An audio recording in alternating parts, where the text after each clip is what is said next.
नमस्कार विद्यार्थी मित्रों, आज हम कक्षा 7 के पुनरावर्तन 1 का अभ्यास करेंगे। इससे पहले हमने इकाई 1 से 4 तक अभ्यास किया है। इकाई 1 में आपने चित्र के संग संग पाठ का अभ्यास किया है।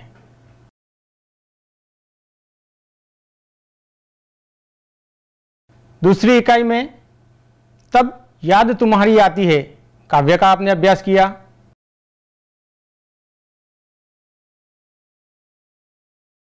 इसके बाद कुत्ते की वफादारी बहुत अच्छी तरह से पढ़ी।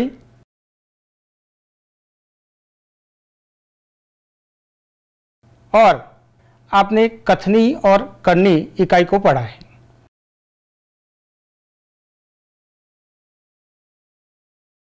अब आज हम इन चारों इकाइयों को लेकर पुनरावर्तन करने वाले हैं, जो हमें कक्षा 7 की पुस्तक के पेज नंबर 28 पर दिया गया है।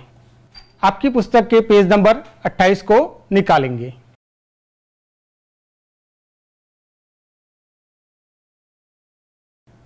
हम देखते हैं कि यहां 5 प्रश्न दिए गए हैं। निम्नलिखित प्रश्नों के उत्तर लिखिए। प्रश्न 1 है, चिड़िया कब खुशी के गीत गाती है? आपने तब याद तुम्हारी आती है काव्य पढ़ा है। उसमें पहले ही है कि चिड़िया कब खुशी के गीत गाती है।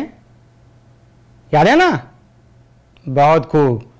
बहुत सुबह उठते ही चिड़िया खुशी के गीत गाती है। देखते हैं दूसरा प्रश्न। सेठ ने कुत्ते को क्यों मुक्त किया? कुत्ते की वफादारी कहानी आपने पढ़ी है। कुत्ता कितना वफादार था? हाँ, जब चोरों ने सेठ का माल लूट लिया और ले जाकर जंगल में गाड़ दिया, कुत्ते ने उनका पीछा किया और बाद में जाकर सेठ को भौंक भौंक कर उस जगह पर ले आया जहां चोरों ने माल छिपाया था और उसे वहां से गड्ढे में से खोदकर दिखा दिया और सेठ का माल सेठ को वापस मिल गया। सेठ खुश हो गए और उन्होंने कुत्ते को मुक्त कर दिया। आगे देखते हैं प्रश्न नंबर 3। ईश्वर ने मनुष्य को किससे श्रेष्ठ बनाया है? कथनी और करनी इकाई आपने देखी ही है। ईश्वर ने मनुष्य को अन्य सभी प्राणियों से श्रेष्ठ बनाया है। प्रश्न नंबर 4 है, सेठ ने बंजारे के साथ कौन सी शर्त रखी? रखी थी ना? हाँ, कौन सी शर्त थी? तो जब बंजारे के पास पैसा नहीं था तो उसे पैसा गिरवी लेने की जरूरत आन पड़ी। तो उसने क्या किया? एक सेठ के पास चला गया, साथ में कुत्ता भी था। जमानत के रूप में देने के लिए तो कुछ भी न था। तो सेठ ने क्या कहा कि भाई तुम उस कुत्ते को जमानत के रूप में मेरे पास रख दो और इसके बदले में पैसे ले जाओ। बंजारे ने शर्त मान ली और उसने कुत्ते को गिरवी रख दिया। आगे है 5वां प्रश्न। पृथ्वी पर हरियाली कब छा जाती है? आप देखते हैं अभी बारिश हो रही है ना? हाँ, तो आपने आसपास में देखा होगा कि हरियाली हरियाली दिखती है। हाँ, तो जब वर्षा ऋतु में छमछम बूंदें गिरती है तब हरियाली छा जाती है। तो विद्यार्थी मित्रों, हमने यहां हमारे 5 प्रश्न पढ़ लिए। अब प्रश्न नंबर 2 है, निम्नलिखित परिच्छेद को पढ़िए और सुलेखन कीजिए। अब इस परिच्छेद को हमें पढ़ना भी है और इसके साथ साथ सुंदर अक्षर में उसका लेखन भी करना है। मित्रों, मैं इस परिच्छेद को पढ़ता हूं, इसके बाद आपको उसका सुलेखन करना है, जो आप करके आपके माता पिता को बताएंगे। तो मैं इस परिच्छेद को पढ़ता हूं, ध्यान से सुने। हमारे देश का झंडा तिरंगा है। ऊपर केसरिया रंग, बीच में सफेद रंग और नीचे हरा रंग।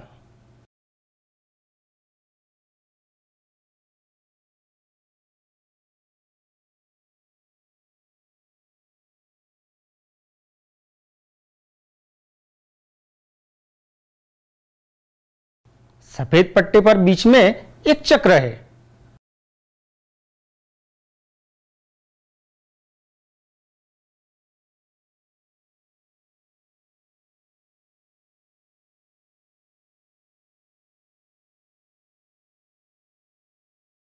इस चक्र को अशोक चक्र कहते हैं।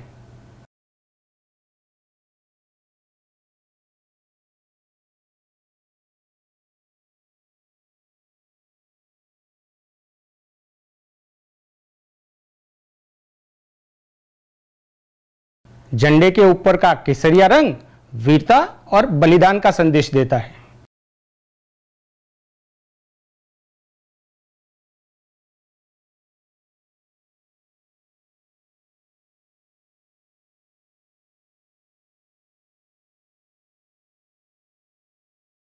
बीच का सफेद रंग और अशोक चक्र शांति और उन्नति की राह पर आगे बढ़ने की प्रेरणा देते हैं।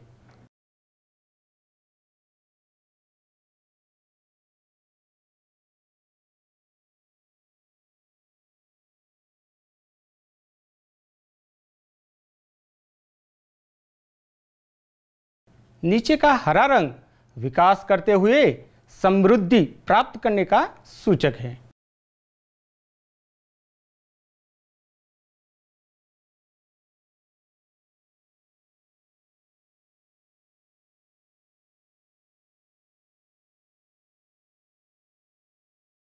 इस परिच्छेद को मैंने पढ़ा, आपने सुना।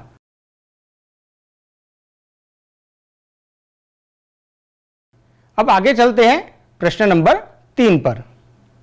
विद्यार्थी मित्रों, यहां प्रश्न नंबर 3 दिया गया है, टीवी देखने से लाभ हानि विषय पर चर्चा कीजिए।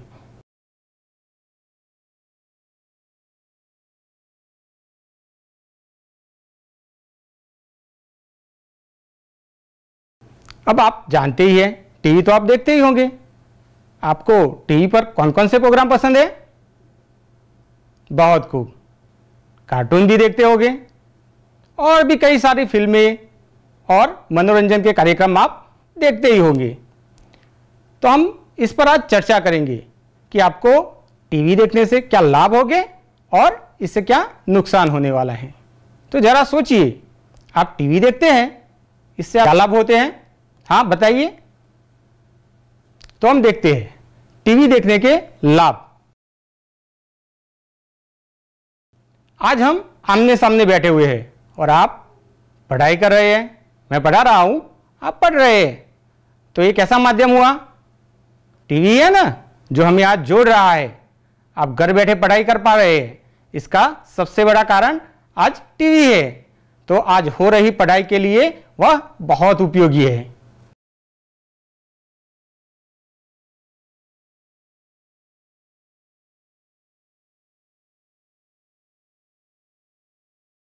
मनोरंजन का सबसे बड़ा माध्यम है टीवी। आप देखते हैं, अभी हमने कहा कार्टून भी देखते हैं और साथ में कई सारी फिल्में भी देखते हैं। ऐसे कार्यक्रम से आप देखकर बहुत खुश होते हैं। इससे भी बढ़िया देश और दुनिया में घटने वाली घटनाओं से हमें परिचित रखता है। आज क्या हो रहा है, क्या हो गया, ये सारी खूबियां हम टीवी पर देखते हैं और इससे जानकार रहते हैं। टीवी पर कई बार ज्ञान पर चर्चाएं आती है, जिससे हमारे ज्ञान में वृद्धि होती है। हम नया नया जानते हैं, सीखते हैं और जीवन में उसका उपयोग करते हैं। इससे भी ज़्यादा आपको कई लाभ देखने को मिलेंगे। आपको सोचना है कि टीवी देखने से आपको और क्या क्या फायदे होंगे और अच्छी तरह से आगे भी आपको लिखना है। इससे आगे हम गैर लाभ यानी कि उससे होने वाली हानि के बारे में जानेंगे। आप जानते हैं कि कई बार आपके माता पिता आपको कहते हैं कि टीवी बंद कर दो। क्यों कहते हैं? क्योंकि आप ज़्यादातर समय टीवी के सामने गुजारते हैं और इससे क्या होता है, आपका काफ़ी सारा समय बर्बाद होता है। आप पढ़ाई बहुत कम करते हैं, ऐसा होता है ना। तो हमारा ज़्यादा टीवी देखने से हमारा समय बहुत ही बर्बाद होता है। इसलिए टीवी को देखना चाहिए, मगर समय के मुताबिक देखना चाहिए। दूसरा है, टीवी देखने से आंखों पर भी बुरा असर पड़ता है। आपने देखा होगा कई बच्चे बार बार पूरे दिन कार्टून देखते हैं, कई सीरियल देखते हैं या फिल्में देखते हैं। क्या होता है, पूरे दिन देखने रहने से उनके आंखों के नंबर भी बढ़ते हैं और कई बार आंखों पर बुरा प्रभाव पड़ता है, जिससे बड़े बड़े चश्मे भी पहनने पड़ते हैं। होता है ना। हमारे टीवी पर मनोरंजन के कार्यक्रम तो आते हैं, पर साथ साथ में कई ऐसे कार्यक्रम भी आते हैं जिससे हमारे मन पर बहुत बुरा प्रभाव पड़ता है। जैसे नकारात्मक कार्यक्रम होते हैं, चोरी, लूटपाट। ऐसे कार्यक्रम देखने के बाद कई बार बच्चों को ऐसा भी कार्य करने की प्रेरणा मिलती है और इससे बच्चे में बुरा प्रभाव पड़ता है और वह अच्छी बातों से हटकर कई बार गलत काम भी कर देता है। टीवी ज़्यादा देखने के लगाव से पढ़ाई पर बुरा असर पड़ता है। पूरे दिन आप जब टीवी देख रहे हैं तब आप अपना पढ़ाई का काम पूरी तरह से या सही तरह से नहीं कर पाते हैं। इसके कारण आपकी पढ़ाई भी बिगड़ती है। तो मित्रों, ये हमने देखा टीवी देखने से ऐसे लाभ भी हो सकते हैं और उसके नुकसान भी हो सकता है। आपको भी सोचना है इससे ज़्यादा भी क्या फायदे भी हो सकते हैं और इससे क्या नुकसान भी हो सकता है, और इसके बारे में आपको लिखना है। धन्यवाद।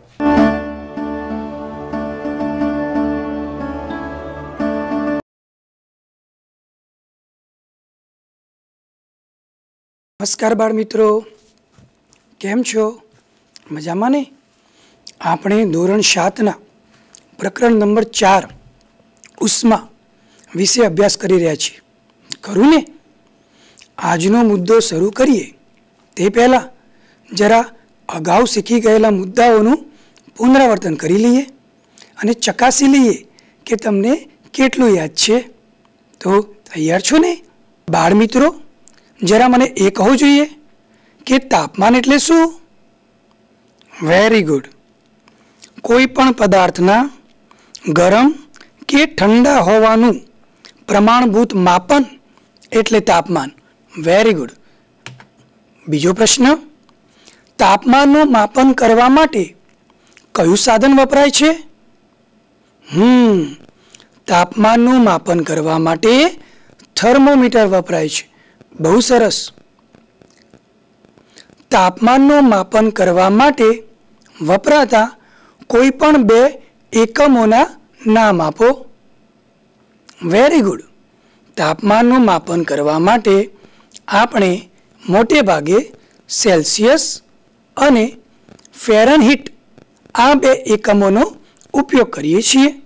पण बाळ मित्रों, ज्यारे तमे आगळना धोरणमां अभ्यास करशो त्यारे केल्विन नामनो केल्विन नामनो एक तापमाननो एकम भणवामां आवशे। बाळ मित्रों, मानव शरीर सिवाय अन्य कोई पदार्थનું તાપમાન માપવું હોય તો તેના માટે પણ અલગ અલગ પ્રકારના થર્મોમીટર હોય છે। તેમાંનું એક છે લેબોરેટરી થર્મોમીટર। હા, એટલે કે પ્રયોગશાળામાં વપરાતું થર્મોમીટર। બાળ મિત્રો, આપણને ખ્યાલ જ છે કે કોઈ પણ સાધન હોય તે ચોક્કસ સિદ્ધાંત ઉપર કાર્ય કરે છે અને તેની રચના અને કાર્યપદ્ધતિ પણ अलग अलग होय छे। तो आपणे हवे अहीं आ प्रयोगशाळामां वपराता थर्मोमीटरनी रचना जोईशुं। लेबोरेटरी एटले के प्रयोगशाळामां वपरातुं थर्मोमीटर छे।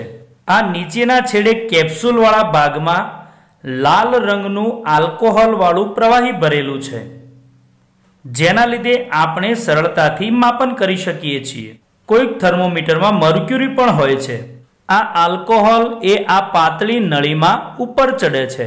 आ थर्मोमीटर ए -10 डिग्री सेल्सियस थी માંડીને 110 डिग्री सेल्सियस सुधी तापमान अंकित करी શકે છે। અહીં રૂમનું તાપમાન 36 डिग्री सेल्सियस છે। બાળ મિત્રો, અહીં આપણે લેબોરેટરી થર્મોમીટરની રચના જોઈ। તેમાં નીચેના ભાગે લાલ રંગવાળું આલ્કોહોલ યુક્ત પ્રવાહી જોયું, વચ્ચે કાચની નળી અને તેના ઉપર ચોક્કસ અંકન કરેલા માપ જોયા। હવે એ પ્રશ્ન થાય કે આ સાધનનો ઉપયોગ કેવી રીતે કરવાનો? તો તેના માટે આપણે એક વિડિયો નિહાળીશું। ચાલો મિત્રો, આ થર્મોમીટર વડે આપણે માપન કરીએ। આ પ્રવૃત્તિ કરવા માટે સ્ટેન્ડ, થર્મોમીટર, તારની જાળી, મીણબત્તી, ત્રિપાઈ, પાણી, દોરો, ક્લેમ્પ અને માચિસ તૈયાર રાખીશું. સૌપ્રથમ સ્ક્રીનમાં દર્શાવ્યા પ્રમાણે તમામ સાધનોને આ પ્રમાણે ગોઠવીશું. અહીં પાણીનું શરૂઆતનું તાપમાન 33 ડિગ્રી સેલ્સિયસ છે એ આપણે નોંધીશું. હવે સળગતી મીણબત્તી વડે પાણીને ગરમ કરીશું. મિત્રો, અહીં સ્ક્રીન પર પાણી ગરમ થવાથી થર્મોમીટરમાં આલ્કોહોલનું સ્તર ઉપર ચડતું આપણે જોઈ શકીએ છીએ. 40 ડિગ્રી સેલ્સિયસ, પાણીનું તાપમાન 45 ડિગ્રી સેલ્સિયસ. મિત્રો, આ પ્રવૃત્તિ ખૂબ જ સાવચેતીપૂર્વક કરવી. પાણીનું તાપમાન 50 ડિગ્રી સેલ્સિયસ, પાણીનું તાપમાન 55 ડિગ્રી સેલ્સિયસ, પાણીનું તાપમાન 60 ડિગ્રી સેલ્સિયસ. મીણબત્તી બુજાવતા આ તાપમાનનો પારો આપણે નીચે ગબડતો જોઈ શકીએ છીએ. બાળમિત્રો, અહીં આપણે લેબોરેટરીમાં વપરાતા થર્મોમીટરથી કેવી રીતે તાપમાન માપી શકાય તે જોયું. આ પ્રવૃત્તિ કરતી વખતે કઈ કઈ વાતો ધ્યાનમાં રાખવાની છે? મુખ્ય વાત એ કે જ્યારે કોઈ પણ પદાર્થનું તાપમાન માપતા હોઈએ ત્યારે થર્મોમીટરનો નીચેનો આલ્કોહોલ વાળો ભાગ પાત્રના તળિયે અથવા તો કોઈ પણ દિવાલને અડકેલો હોવો જોઈએ નહીં. બીજી વાત, જ્યારે આપણે પ્રવૃત્તિ કરતા હોઈએ જ્યાં સુધી પારો અથવા તો આલ્કોહોલ વાળો ભાગ સ્થિર ન થાય ત્યાં સુધી ધીરજ રાખવાની છે અને જ્યારે સ્થિર થાય ત્યારે જ એનું અંકન માપવાનું છે. બીજી વાત, જ્યારે આપણે તેનું અંકન માપતા હોઈએ ત્યારે એ પારો અને આપણી આંખ એ સમક્ષિતિજ હોવી અત્યંત જરૂરી છે. આ બધી સાવચેતી રાખીએ તો જ આપણે કોઈ પણ પદાર્થનું ચોક્કસ તાપમાન માપી શકીએ. બાળમિત્રો, હવે આપણે ક્લિનિકલ થર્મોમીટર અને લેબોરેટરીમાં વપરાતું થર્મોમીટર બંને વચ્ચે શું સામ્યતા છે અને શું તફાવત છે તેને જોઈશું. બાળમિત્રો, આપ જે જોઈ રહ્યા છો એ કેવા પ્રકારનું થર્મોમીટર છે? Very good. આપ જે જોઈ રહ્યા છો તે ક્લિનિકલ થર્મોમીટર છે, એટલે કે ડૉક્ટરનું થર્મોમીટર. Very good. આપ ધ્યાનથી અવલોકન કરશો તો તમને આમાં શું દેખાય છે? હા, આપ અહીંયા ખાંચ સ્પષ્ટ રીતે જોઈ શકો છો. ક્લિનિકલ થર્મોમીટરમાં ખાંચ આવેલી હોય છે. ક્લિનિકલ થર્મોમીટર 94° ફેરનહીટથી 108° સુધીનું તાપમાન માપી શકે છે. બાળમિત્રો, અહીં તમે જે જોઈ રહ્યા છો તે કેવા પ્રકારનું થર્મોમીટર છે? હા, અહીં તમે જે જોઈ રહ્યા છો તે લેબોરેટરીમાં વપરાતું થર્મોમીટર છે, એટલે કે પ્રયોગશાળામાં વપરાતું થર્મોમીટર. આપ તેમાં સ્પષ્ટ જોઈ રહ્યા છો કે નીચેના ભાગે લાલ રંગનું આલ્કોહોલ વાળું પ્રવાહી છે, જે આ કાચની નળી મારફતે ઊંચે ચડે છે.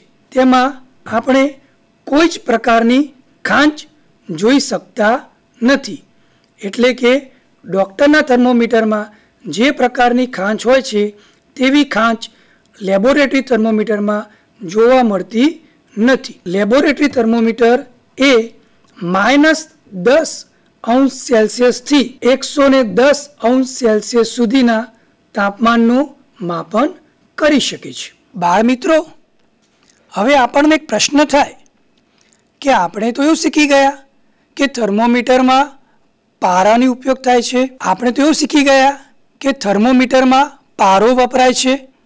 તો અત્યારે તો આપણે લેબોરેટરીવાળા થર્મોમીટરમાં આલ્કોહોલવાળું પ્રવાહી જોયું. તો આવું કેમ?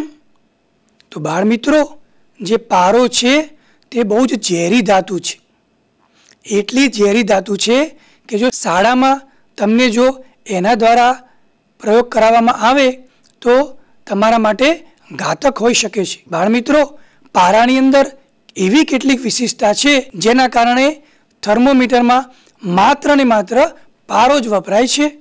બીજો કોઈ ધાતુ પદાર્થ નહીં. આવો આપણે એક વિડીયો દ્વારા આ પારાની કેટલીક લાક્ષણિકતાઓ નિહાળીએ. ધર્મોને કારણે આપણે તેનો ઉપયોગ કરીએ છીએ. મજા આવીને બાળ મિત્રો?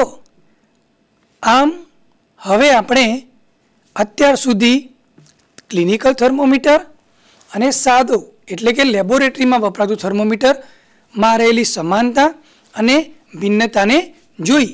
હવે આપણે તેને નોટબુકમાં એટલે કે આપણી નોંધપોથીમાં તફાવત સ્વરૂપે નોંધીશું. બાળ મિત્રો, ક્લિનિકલ થર્મોમીટરનો ઉપયોગ શેમાં થાય છે?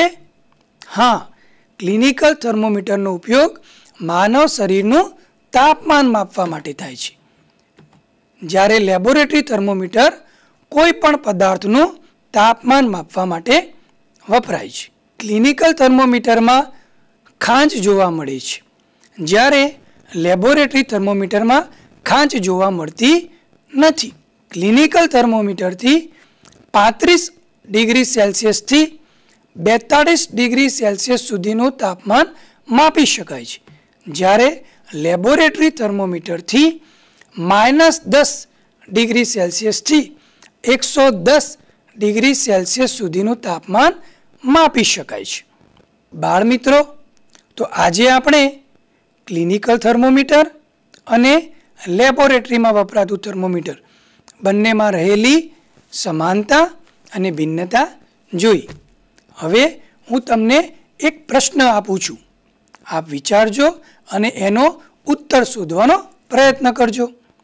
શું આપણે ડૉક્ટરના થર્મોમીટરથી કોઈ પણ પદાર્થનું તાપમાન માપી શકીએ? અને શું લેબોરેટરીમાં વપરાતા થર્મોમીટરથી માનવ શરીરનું તાપમાન માપી શકીએ? આ બંને પ્રશ્નોના જવાબ આપે ઇન્ટરનેટના માધ્યમથી અથવા તો તમારા વિજ્ઞાન શિક્ષકને પૂછીને મેળવવાના છે. કરશો ને? તો બાળ મિત્રો, આવતા એપિસોડમાં ફરીથી મળીશું. ત્યાં સુધી ઘરે રહેજો અને સુરક્ષિત રહેજો. આવજો.